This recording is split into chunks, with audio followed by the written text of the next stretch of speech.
Hello guys, what is going on? Welcome back to another episode of Premier League Talk.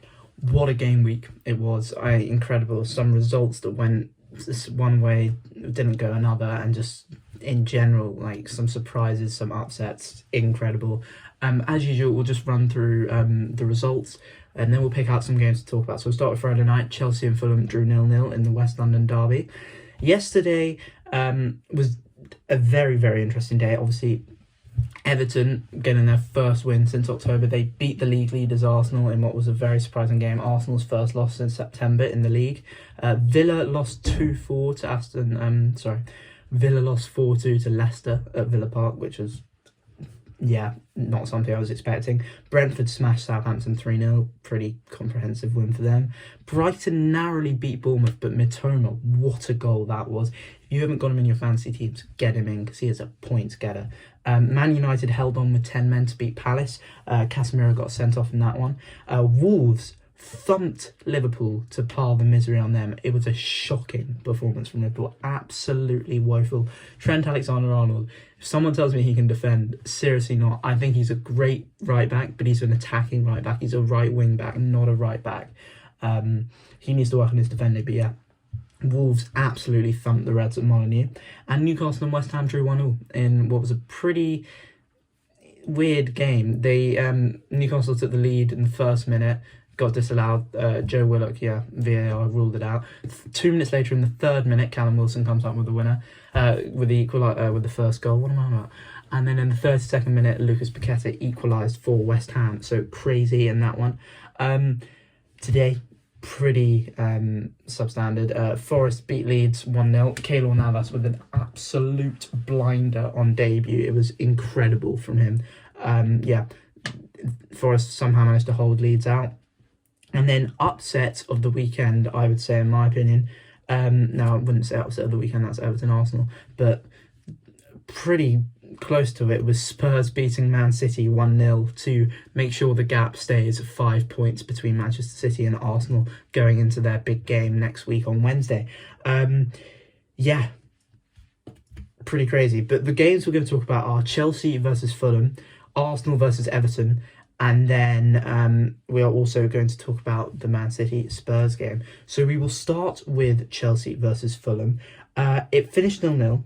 In a game where Fulham, I would say, completely deserved to win. They didn't have that much with the possession. They only had 33.1%. But honestly, they were just incredible. They had, whenever they got the ball, they looked threatening. De Cordova-Reid, he's not a winger, but he made himself look like one. He was absolutely blinding. Willian, going back to the bridge, had an absolutely outstanding game. João Paulinho, I have to say, is a contender for signing of the season. He has been utterly incredible in that Fulham midfield, wins everything. He hunts that ball down. He's like a new Kante in a way. But Fulham played so well. Chelsea did have more of the possession. But again, Graham Potter's side are lacking. In my opinion, the one thing they miss is an out-and-out goal scorer. They're playing Kai Havertz as a false 9 or as the number 9. I'm not really sure at this point. But yeah, Chelsea need a striker. They've spent all this money on Mudryk, Enzo Fernandez, Madueke, Badiashile. I mean, honestly, the list goes on and on and on. Mudryk didn't have an impact. He got taken off at half-time. Madueke came on. He looked decent. He really did look decent. Enzo Fernandez came close to his first goal from a long shot. He looked all right as well. But Chelsea, I think they need a striker in the summer. They really do. I think Kai Havertz at 9, as a number 9, is not the answer for their problems. It's not looking great for Chelsea. It really is not. They sit 9th in the table, 2 points behind Fulham, who are in 8th. Although Chelsea do have a game in hand, but Chelsea, they really didn't look good in that game. We move on. We're now going to talk about Everton versus Arsenal. Now this, I have to say, watching this game, my brain was going, what is going on? Everton, I know it's, you get that new manager bounce whenever a new manager comes in, but Dyche masterclass. Arsenal just didn't turn up. We'll talk about Arsenal first. They didn't turn up. In my opinion, our worst performance of the season so far. We were shocking. We were second to every ball.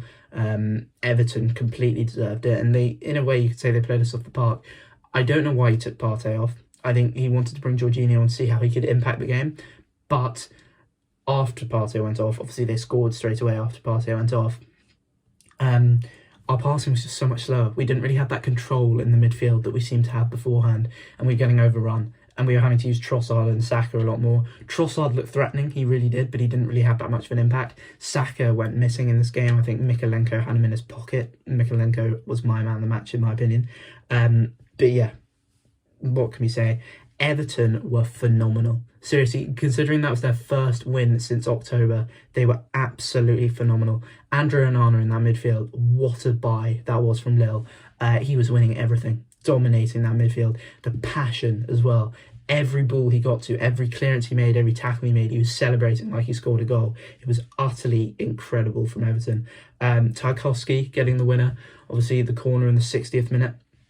And from that point, Arsenal just didn't really look like breaking them down. Yes, they had a few shots on target and they were starting to come forward, but you never really felt that Arsenal were going to get that goal. Everton just fully deserved it. I think everyone, Alex Iwobi as well, I want to say, I didn't think he got that much recognition, but I thought he played superbly on that right-hand side.